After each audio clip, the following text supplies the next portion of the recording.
தேவன் என்னும் இறைத்தானும் தந்த உயர் ஜீவராசி அது வாழ்க.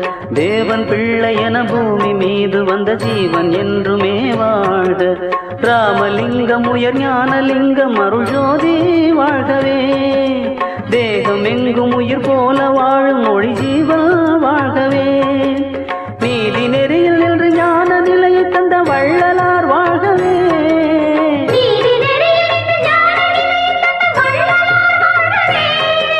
பாவம் போக பழி போக பண்பு நலம்